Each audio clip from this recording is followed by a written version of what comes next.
ಕರಾವಳಿ ಜಿಲ್ಲೆಗಳು ಅತಿ ಹೆಚ್ಚು ಕಡಲ ತೀರ ಪ್ರದೇಶವನ್ನು ಹೊಂದಿದ್ದು ಇಲ್ಲಿ ಮೀನುಗಾರಿಕೆ ಕಸುಬಾಗಿದೆ. ಮೀನುಗಾರರು ಆರ್ಥಿಕತೆಯ ಬೆನ್ನೆಲುಬಾಗಿದ್ದಾರೆ.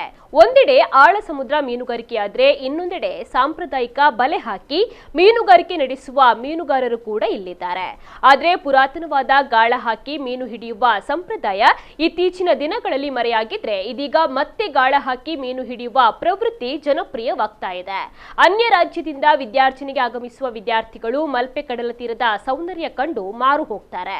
ಕರಾವಳಿ ಸೀಫುಡ್ ತುಂಬಾ ಚೆನ್ನಾಗಿದೆ, ಮೀನು ಹಿಡಿಯಲು ತುಂಬಾ ಶ್ರಮ ಬೇಕಾಗುತ್ತದೆ, ಕರಾವಳಿ ಬೀಚುಗಳು ಸುಂದರವಾಗಿವೆ ಎನ್ನುತ್ತಾರೆ ಇಲ್ಲಿಗೆ ಬಂದ ಶಿಕ್ಷಣ ಸಂಸ್ಥೆಯ ವಿದ್ಯಾರ್ಥಿಗಳು.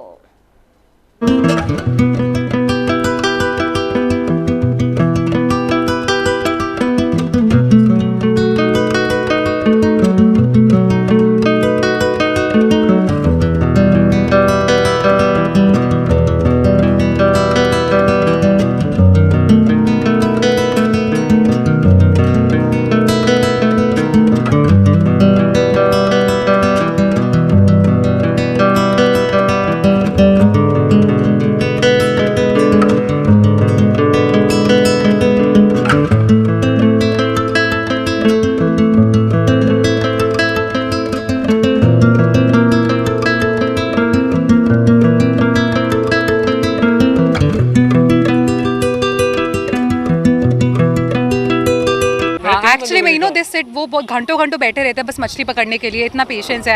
आई थिंक पहली बार मैंने देखा है, बहुत अच्छा लगा. बहुत डिफरेंट कल्चर था. बीचेस भी बहुत मस्त है. बीचेस भी बहुत सुंदर है. एक्चुअली मैं जेन्युइनली बहुत सुंदर बीचेस है. पूरा उडुपी मणिपाल बहुत सुंदर है. पर लाइफ में लोगों को फिश करते हुए देखा. I saw 3 teams competing.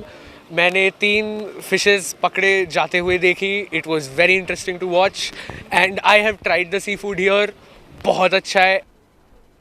ಪಡುಕೆರೆಯಲ್ಲಿ ಮೀನು ಹಿಡಿಯುವ ಸ್ಪರ್ಧೆ ವಿಚಾರ ಗೊತ್ತಾಗಿ ಬಂದಿದ್ದೇವೆ. ಇಲ್ಲಿಗೆ ಬಂದ ಮೇಲೆ ತುಂಬಾ ಖುಷಿಯಾಗಿದೆ. ಸ್ಟಿಕ್ನಲ್ಲಿ ಮೀನು ಹಿಡಿಯುವುದು ಒಂದು ರೋಮಾಂಚನಕಾರಿ ಅನುಭವವಾಗಿದೆ. ಇಷ್ಟು ಜನ ಕಿಟ್ ಹಾಕಿ ಮೀನು ಹಿಡಿಯೋದು ನಿಜಕ್ಕೂ ಗ್ರೇಟ್ ಅಂತಾರೆ ವಿದ್ಯಾರ್ಥಿಗಳು. ಫಿಶಿಂಗ್ ಆಗ್ತಿದೆ, ಇಷ್ಟು ಜನ ಇದ್ದಾರೆ ಅಂತ ಕೂಡ ಗೊತ್ತಿರಲಿಲ್ಲ. 32 ಕಲ್ಲಲ್ಲಿ ಎಲಗಡೆ ಇದ್ದಾರಂತೆ. ಸೊ ಇಡೀ ಸ್ಟೇಟಿಂದ ಬಂದಿದ್ದಾರೆ ಅಂತ ಅಂದರು ನಮಗೆ. ಸೊ ಭಾಳ ಚೆನ್ನಾಗಿದೆ, ಕ್ರೇಜಿ ಆಗಿದೆ. ಅಲ್ಲಿ ಸ್ಟಿಂಗ್ರೆ ಎಲ್ಲ ನೋಡಿದ್ವಿ ನಾವು. ನನ್ನ ದಕ್ಕೆಯಲ್ಲಿ ನೋಡಿದ್ದೆ ಬೆಳಿಗ್ಗೆ 4 ಗಂಟೆಗೆ ಹೋಗುವಾಗ. ಇದು ನಾವು ಬಲೆ ಹಾಕಿ ಮೀನು ಹಿಡಿಯೋದು ತುಂಬ ನೋಡಿದ್ದೀವಿ, ಇಲ್ಲೇ ಅವರೇ ನಾವು. ಬಟ್ ಇದು ಸ್ಟಿಕ್ಕಲ್ಲಿ ಫಿಶಿಂಗ್ ರಾಡಲ್ಲಿ ಮಾಡೋದು ತುಂಬ ಕಮ್ಮಿ ನೋಡಿದ್ದು ನಾವು. ಸೊ ಅಲ್ಲಿ ಸೀವಾಕಲ್ಲಿ ನೋಡಿದ್ದೆ ನಾನೊಮ್ಮೆ. ಬಟ್ ಇವಾಗ ಇಲ್ಲಿ ಇಷ್ಟು ಜನ ಫುಲ್ ಕಿಟ್ ಎಲ್ಲ ಇದೆ ಅವ್ರ ಹತ್ರ. ನಾವೊಂದು ಹಾಬಿ ಇರ್ಬೋದು ಅಂತ ಅನ್ಸಿದ್ವಿ. ಫುಲ್ ಸೀರಿಯಸ್ ಹಾಬಿ ಹಾಕ್ಕೊಂಡಿದೆ ಅವರದ್ದು. ಬೇರೆ ಬೇರೆ ಕ್ಯಾಚು. ಗಾಳ ಹಾಕಿ ಮೀನು ಹಿಡಿಯುವುದು ಒಂದು ರೋಚಕ ಸ್ಪರ್ಧೆಯಾಗಿದ್ದು ಭಾರೀ ಗಾತ್ರದ ಮೀನು ಹಿಡಿದವರಿಗೆ ಭರ್ಜರಿ ಬಹುಮಾನವನ್ನ ಕೂಡ ನೀಡಲಾಗುತ್ತದೆ. ಒಂದಲ್ಲ ಎರಡಲ್ಲ ಬರೋಬ್ಬರಿ 83ಕ್ಕೂ ಹೆಚ್ಚು ತಂಡಗಳು ಈ ಸ್ಪರ್ಧೆಯಲ್ಲಿ ಭಾಗಿಯಾದವು. 100 ಹವ್ಯಾಸಿ ಮೀನುಗಾರರು ಗಾಳ ಹಾಕಿ ಮೀನು ಹಿಡಿಯುವಂತಹ ರೋಚಕ ಸ್ಪರ್ಧೆಗೆ ಇಳಿದಿದ್ದಾರೆ. ಗಾಳ ಹಾಕಿ ಮೀನು ಹಿಡಿಯುವ ಸ್ಪರ್ಧೆಯನ್ನ ಸ್ಥಳೀಯ ಸಂಸ್ಥೆಯೊಂದು ಉಡುಪಿ ಪಡುಕೆರೆಯಲ್ಲಿ ಆಯೋಜನೆ ಮಾಡಿತ್ತು. ಅತಿ ಹೆಚ್ಚಿನ ಭಾರದ ಮೀನನ್ನ ಯಾರು ಹಿಡಿಯುತ್ತಾರೋ ಅವರಿಗೆ ಬಹುಮಾನವನ್ನ ನೀಡಲಾಗುತ್ತದೆ. ಈ ಕುರಿತಂತೆ ನಮ್ಮ ಪ್ರತಿನಿಧಿ ಪ್ರಮೋದ್ ಸುವರ್ಣ ಕಟಪಾಡಿ ಮಾಡಿದ ಚಿಟ್ ಚಾಟ್ ಇಲ್ಲಿದೆ ನೋಡಿ.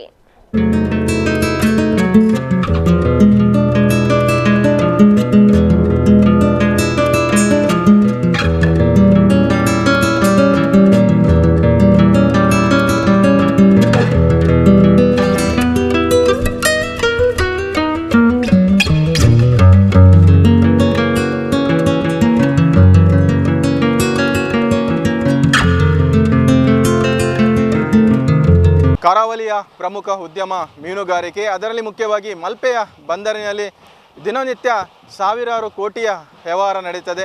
ಅದರಲ್ಲಿ ಮುಖ್ಯವಾಗಿ ಯಾಂತ್ರಿಕತ ಮೀನುಗಾರಿಕೆ ಮತ್ತು ನಾಡದೋಣಿ ಮೀನುಗಾರಿಕೆ, ಈ ಎರಡು ಮೀನುಗಾರಿಕೆಯನ್ನು ಕೂಡ ನಾವು ಕಂಡಿದ್ದೇವೆ. ಅದೇ ರೀತಿಯಲ್ಲಿ ಗಾಳ ಹಾಕಿ ಮೀನು ಹಿಡುವ ಒಂದು ಜನರು ಕೂಡ ಹೆಚ್ಚಿನ ಸಂಖ್ಯೆಯಲ್ಲಿ ಇರ್ತದೆ. ಇವತ್ತು ಸ್ಥಳೀಯ ಒಂದು ಸಂಸ್ಥೆ ಇವತ್ತು ಒಂದು ಸ್ಪರ್ಧೆಯನ್ನು ಆಯೋಜನೆ ಮಾಡಿದೆ. ಮೀನು ಹಿಡಿಯುವ ಸ್ಪರ್ಧೆ. ಹಲವಾರು ವರ್ಷಗಳಿಂದ ಈ ಒಂದು ಸ್ಪರ್ಧೆಯನ್ನು ಆಯೋಜನೆ ಬರ್ತಾ ಇದ್ದು ಇವತ್ತು ಉಡುಪಿಯ ಪಡುಕೆರೆಯಲ್ಲಿ ಈ ಒಂದು ಸ್ಪರ್ಧೆಯನ್ನು ಆಯೋಜನೆ ಮಾಡಿದ್ದಾರೆ. ಅಂದರೆ ಈ ಒಂದು ಸ್ಪರ್ಧೆಯಲ್ಲಿ ರಾಜ್ಯದ ಮೂಲೆ ಮೂಲೆಯಿಂದ ಅನೇಕ ಸ್ಪರ್ಧಿಗಳು ಈ ಒಂದು ಮೀನುಗಾರಿಕಾ ಮೀನಿಗೆ ಗಾಳ ಹಾಕಿ ಹಿಡಿಯುವ ಸ್ಪರ್ಧೆಯಲ್ಲಿ ಭಾಗವಹಿಸ್ತಾರೆ. ಇವತ್ತು ಈ ಒಂದು ಸ್ಪರ್ಧೆಯಲ್ಲಿ ಹೆಚ್ಚಿನ ಭಾರದ ಮೀನನ್ನು ಯಾರು ಹಿಡಿತಾರೆ ಅವರಿಗೆ ಬಹುಮಾನ ನೀಡುವಂಥದ್ದು ಇವತ್ತು ಆಗುತ್ತೆ. ಸದ್ಯ ಇವತ್ತು ಬೆಳಿಗ್ಗೆಯಿಂದಲೇ ಈ ಒಂದು ಸ್ಪರ್ಧೆ ಆರಂಭಗೊಂಡಿದ್ದು ಎಲ್ಲರೂ ತಮಗೂ ಕೂಡ ಈ ಒಂದು ಸ್ಪರ್ಧೆಯಲ್ಲಿ ಬಹುಮಾನ ಸಿಗಬೇಕು ಎಂಬ ರೀತಿಯಲ್ಲಿ ಮೀನುಗಾರಿಕೆಯನ್ನು ಗಾಳ ಹಿಡಿಯುವಂಥದ್ದು ಮಾಡ್ತಾ ಇದ್ದಾರೆ, ಗಾಳ ಹಾಕಿ ಮೀನು ಹಿಡಿಯುವಂಥದ್ದು ಮಾಡ್ತಾ ಇದ್ದಾರೆ. ನಾವು ಉದ್ದಕ್ಕೂ ಗಮನಿಸಬೇಕು, ಪ್ರತಿಯೊಂದು ಏನು ಸಮುದ್ರದ ಬಲಿಯಲ್ಲಿ ಹಾಕಿದಂಥ ಬಂಡೆಯ ಮೇಲೆ ನಿಂತು ಈ ಒಂದು ಗಾಳ ಹಾಕಿ ಮೀನು ಹಿಡಿಯುವಂಥದ್ದು ಕಾಣ್ತಾ ಇದ್ದೇವೆ. ಇವತ್ತು ಹೆಚ್ಚಿನ ಸಂಖ್ಯೆಯಲ್ಲಿ ಸ್ಪರ್ಧಿಗಳು ಭಾಗವಹಿಸಿದ್ದು, ಈ ಒಂದು ಸ್ಪರ್ಧೆಯಲ್ಲಿ ಯಾರು ಬಹುಮಾನ ಗೆಲ್ತಾರೆ ಅವರಿಗೆ ಒಂದು ನಗದು ಮತ್ತು ಅದೇ ರೀತಿಯಲ್ಲಿ ಏನು ನೆನಪಿನ ಕಾಣಿಕೆಯನ್ನು ನೀಡುವಂಥದ್ದು ಇವತ್ತು ಆಗ್ತಾ ಇದೆ. ಉಡುಪಿಯಿಂದ ಪ್ರಮೋದ್ ಸುವರ್ಣ, ನಮ್ಮ ಕುಡ್ಲ 24x7.